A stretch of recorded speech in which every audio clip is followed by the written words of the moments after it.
So magpapalit tayo ng transmission oil at saka gear oil. So meron tayo sa gear oil, naka LSD kasi yung bungo natin. So ito subok ko na to, ATW90. Yan. Pang LSD to na gear oil yan. So subok ko na to. So kung kailangan niyo ng pang LSD na gear oil, kontakin niyo lang ako. Nagbebenta tayo niyan.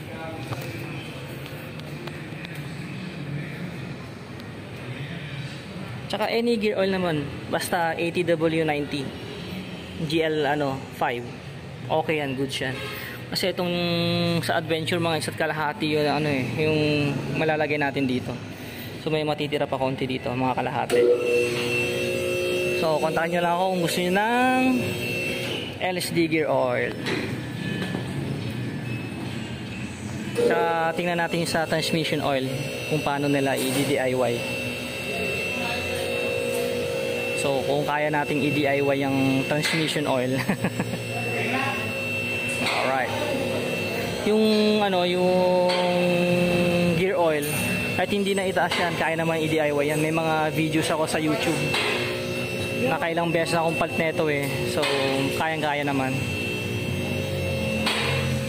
Tsaka silipin na rin natin yung ilalim natin. Kung okay pa.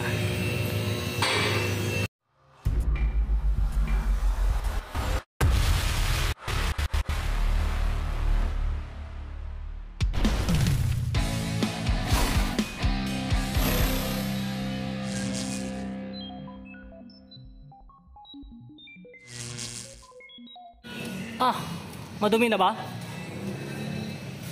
Parang dumi na, no? So, dalawa lang yung bubuksan natin. Yan, dyan. Isa. Dalawa. Yan, medyo madumi na. Kasi, pag nailusong kasi sa baha, sa ilog, o ba sa baha, nilusong nyo, yan, sa ilog, or bahaman, syempre, pag nalusong yung transmission, may tendency pa rin yan na pasukin ng tubig. Lalo na tong gear oil. Gear oil yung bungo natin. Lalo na tong differential natin. Alam niyo ba kung bakit? Kasi itong breather na to, matatanggal kasi to. Minsan dyan sila nagsasali ng gear oil. So natatanggal to.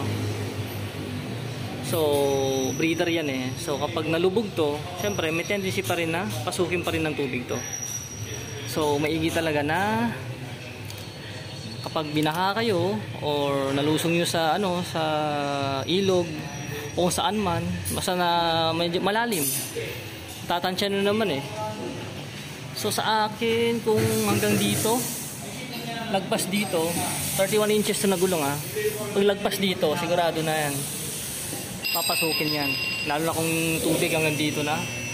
Pasukin na talaga yan. Ha? May moist to. Ano na? May moist. So, ibig sabihin? Hindi ko lang bakit ganyan. Oo nga eh.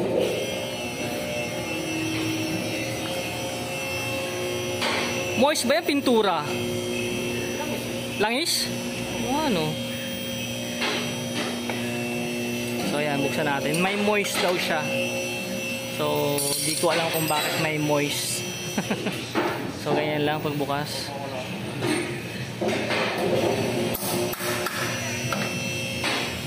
Ngayon ko lang din nakita yung moist na yan. Yan. So, luwangan lang muna. Tapos kukuha ng pang sahod.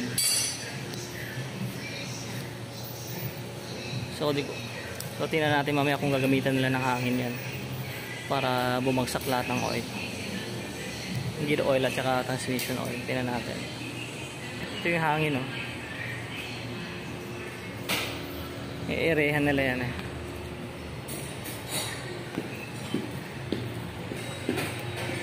May moist parang wala yan dati eh. So malaman yun nakalaglag.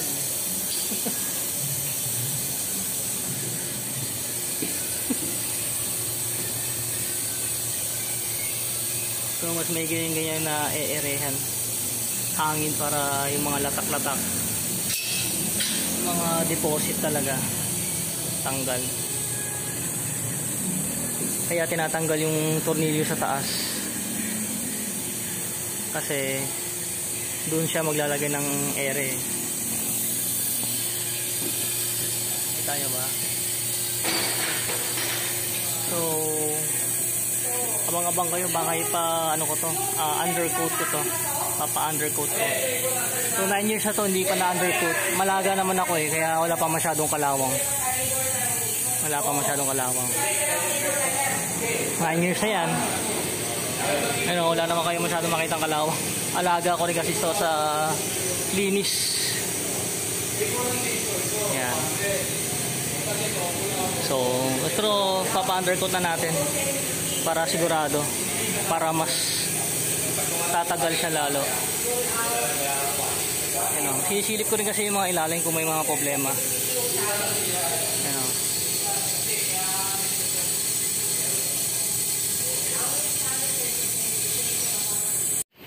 So tapos na. So mga ano rin, mga 10 minutes din napahangin. Yan. So babalikan natin yung tornilyo.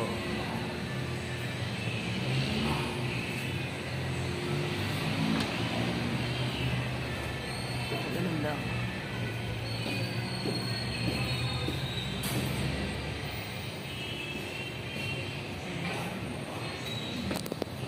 So kaya-kaya nyo naman i-DIY ito sa bahay. Ganun lang.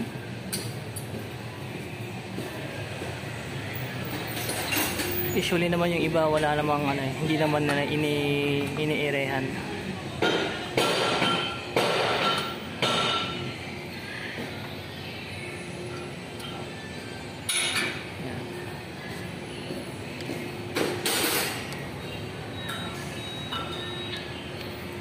Usually ba saan pinapasok minsan ng tubig yan? Transmission. Breaker. Ha? Sa breather? Saan ba yung breather niyan? Yan yung hinahanap kong breather na yan eh. Kasi sa ano may breather to eh, yung bungo eh. May breather din dapat to eh.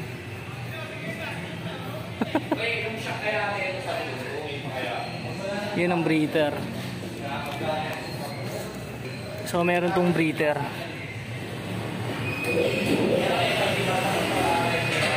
So hanapin natin mamaya. So eto, ayan na. Bubulwak na yan.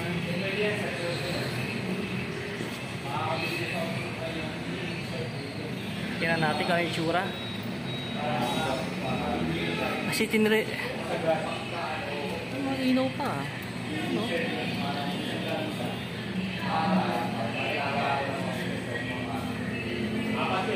Meron. Pwede na rin. Palitin na rin. Pero malinaw-linaw pa yan kasi kakakapalit ko lang nung nakaraan yan eh. Yung nga lang kasi kapag nilusong nyo talaga yan, mahaluan ng tubig yan eh. So kapag nahaluan ng tubig, hindi na rin maganda.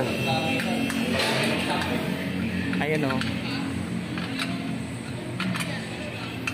So mas okay na yung ano, purong gear oil siya. Palitan lang tayo kaysa naman alam mo yun, masira yung LSD natin at saka yung mga gearing yan sa loob para tumagal din yung LSD natin, di ba? Ayan. So huwag kayong maglagay ng ordinary gear oil kapag naka LSD kayo kasi medyo malapot yung ano eh, malapot yung ordinary oil. Itong gagamitin nating Zik ATW90. Yan, ATW90. Yan. Malabnaw yan. So, kailangan kasi ng LSD yung malabnaw. So, hindi basta-basta yung paglagay ng LSD. Hindi yung, gear oil. Gear oil. Pwede na yan. Pares lang naman gear oil eh. So, may para tayo sa LSD. Yan.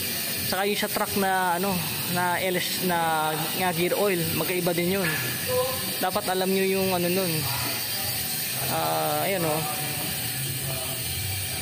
Alam nyo yung ito mismo, importante to, ATW90. Yung number na yan.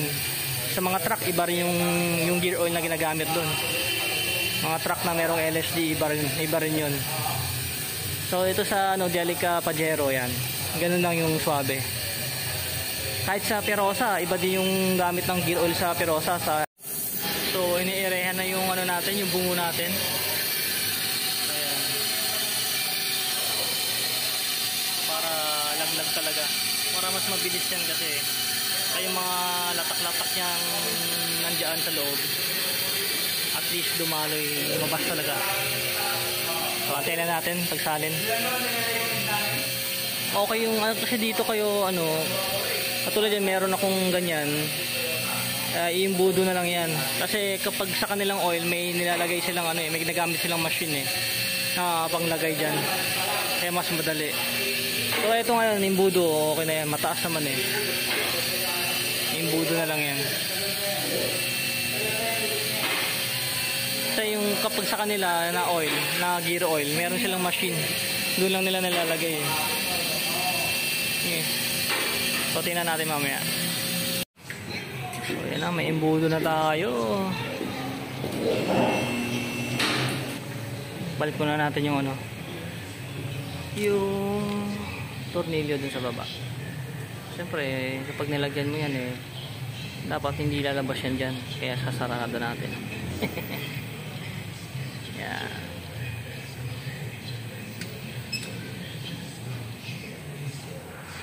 Yan, higpit na yan. Solid.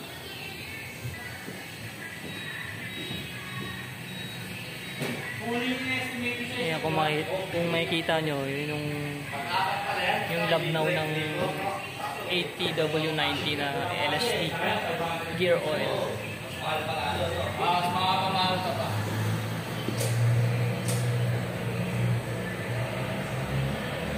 Kita nyo yung labnaw, di ba? Maganda kasi yan sa LSD natin, ganyang kalabnaw. Huwag lang malapot. Mahirapan yung LSD kapag malapot.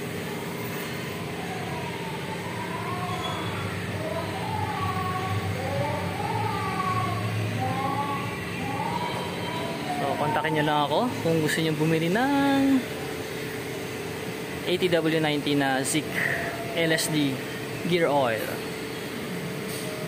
So ganyan na lang mag DIY, kain-kain nyo na yan. Wala kayong pang-ere, okay lang naman, patuluyan nyo na lang ng matagal. Siguro overnight nyo, ayan, tapos kinabukasan tsaka nyo lagyan. So okay yung ganun pag wala kayong pang-ere. Ayan. So kulang yung 1 litro, mga kalahati pa yan. Bumabalik, puno na rin. Oo, kasi hindi pwedeng mahaluan ng tubig yan So may matitira pa yan sa 1 litro natin, mga kalahati siguro. Konti lang yung mababawas dyan.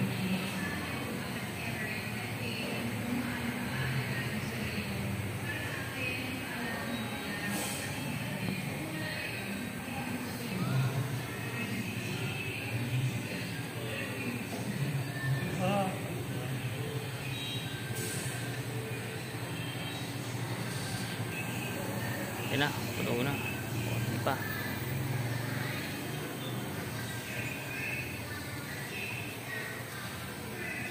Kabalayo pinupuntahan mo.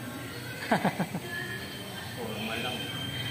Hindi, minsan kasi nag-aaya sila mag-trail. Saan na nakarating yan? May mga... Sa Lahar. Oo, sa Lahar. May camping site kasi dun Sa Lahar. Tsaka dito sa Puning.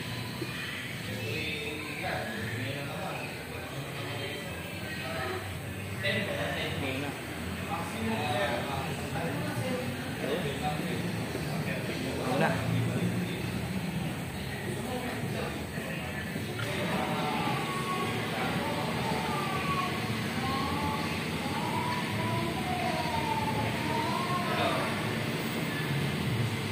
Yun, ayos.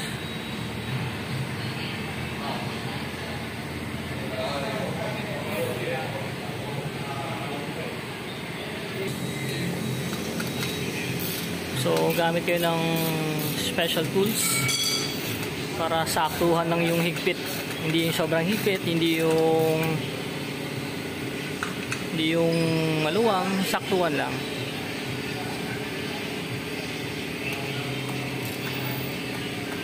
Yan. Kahit yun sa dito, yung torque wrench, yun yung yung dapat ang ginagamit. Hindi sobrang higpit, hindi sobrang luwang, saktuhan lang. Kasi minsan dyan na sisira yung yung natin, yung nut, yung sa bolt, yung sira yung thread. So tapos na yung gear oil natin, nailagay na natin. Kung may natira pa, alas kalahati patira boss, no? Oo, ayan. Serba lang yan, magagamit pa natin yung susunod. So transmission oil naman tayo. So kaya-kaya yung DIY yan. Itong transmission oil na gamitin natin, so ito rin ginagamit nila minsan sa sa gear oil. Ginagawa rin nilang gear oil to, pampalit. Ito GL4 SA90, SAA 90. So rin kasi ito, pwede rin sa gearboxes, transmission and differentials, yun nga, pwede rin siya. So ayan ang gagamitin natin sa transmission yan, pang transmission. So meron sila na dito, nilagay na nila yan. So kapag sa kanila ka kasi may machine talaga sila, madali lang ilagay yan. Hindi na siya mano-mano.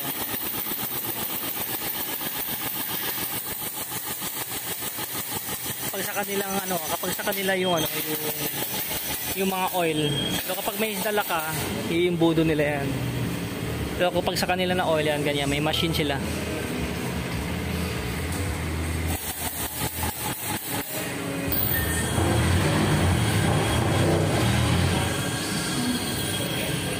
So set ng pressure.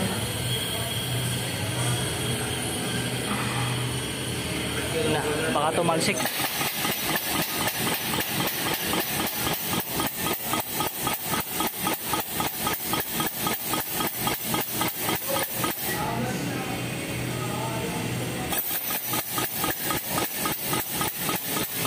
Nagbabawas siya, nagbabawas siya,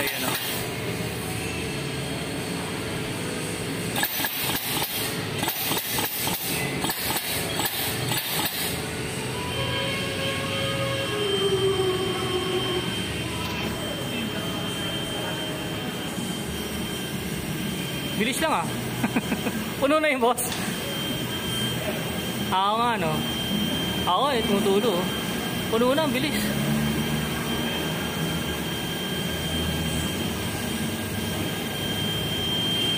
Puno na, ang bilis. Alright.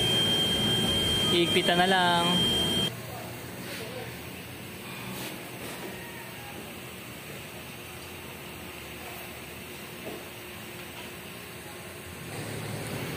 So tapos na tayo. Alright. So sana may natutunan na naman tayo. So mag-DIY na kayo. Kayang-kaya nyo yan. Alright. Yun lang. God bless.